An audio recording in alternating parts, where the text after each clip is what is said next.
Halo, kita dari kelompok 6 yang terdiri dari saya, Clara Dini Sofika, saya Laurencia Deas Karkinanti, saya Nabila Diva Maharani, dan saya Rahid Keisha Aditya. Pada kesempatan kali ini kita akan membahas tema survei dan refleksi penegakan HAM di Indonesia. Sebelum kita membahas lebih lanjut, kita harus tahu dulu apa itu penegakan HAM. Menurut Nadila, apa sih penegakan HAM itu? Menurut saya, penegakan hak asasi manusia merupakan cerminan atau perwujudan dari sila Pancasila yang kedua, yaitu kemanusiaan yang adil dan beradab, dan melakukan berbagai tindakan dalam rangka membuat hak asasi manusia lebih diakui serta dihormati oleh pemerintah dan masyarakat sekitar. Setelah kita tahu apa itu penegakan HAM, menurut Loren, kenapa penegakan HAM penting untuk kita bahas? Ya, karena menurut saya penegakan HAM itu merupakan salah satu isu penting dalam kehidupan bernegara dan bermasyarakat di Indonesia. Namun, masih banyak pelanggaran HAM di Indonesia yang belum terselesaikan dengan baik. Jadi itu penting buat dibahas. Lalu, bagaimana fungsi dan peran penegakan HAM di Indonesia menurut rakyat? Fungsi dan peran HAM di Indonesia menurut saya yaitu HAM ini menyelenggarakan urusan di bidang hukum dan hak asasi manusia dalam pemerintahan untuk membantu presiden dan menyelenggarakan pemerintahan negara. Fungsi HAM seperti perumusan, penetapan, dan pelaksanaan kebijakan di bidang hukum dan hak asasi manusia, pengawasan atas pelaksanaan tugas di lingkungan Kementerian Hukum dan Hak Asasi Manusia. Ada hambatan dari pelaksanaan penegakan HAM di Indonesia? Menurut saya masih ada beberapa hambatan dari berbagai aspek.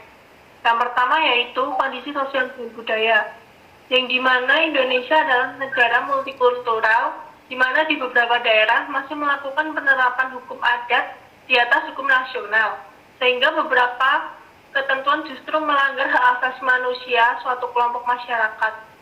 Lalu ada hambatan yang kedua yaitu kebijakan pemerintah itu sendiri. Beberapa kebijakan pemerintah menimbulkan pro dan kontra di dalam masyarakat karena dianggap tidak bisa melindungi hak seluruh warga negaranya dan juga belum adanya kesamaan prinsip atau pandangan tentang pentingnya jaminan hak asasi manusia oleh para penguasa. Lalu, hambatan yang ketiga yaitu perangkat perundangan, di mana menjadi salah satu penyebab terhambatnya penegakan HAM, di mana seharusnya perundangan dibuat bertujuan untuk mengatur tingkah laku seluruh warga negara, termasuk juga pemerintah di dalamnya. Lalu, ada hambatan yang terakhir yaitu dari aparat sendiri, di mana aparat memiliki tugas dalam menjaga supremasi hak asasi manusia sesuai dengan nilai Pancasila. Kendalanya yaitu seperti masih terdapat praktik korupsi dan kolusi di dalam aparat kepolisian. Hal ini dikarenakan masih lemahnya kualitas mental para penegak hukum terhadap pemuasan kebutuhan tertentu, terutama kebutuhan material. Penegakan HAM di Indonesia masih dikatakan kurang maksimal? Menurut aku penegakan HAM dikatakan belum maksimal itu dikarenakan masih adanya pelanggaran-pelanggaran yang belum dapat diatasi oleh pemerintah Indonesia. Begitu.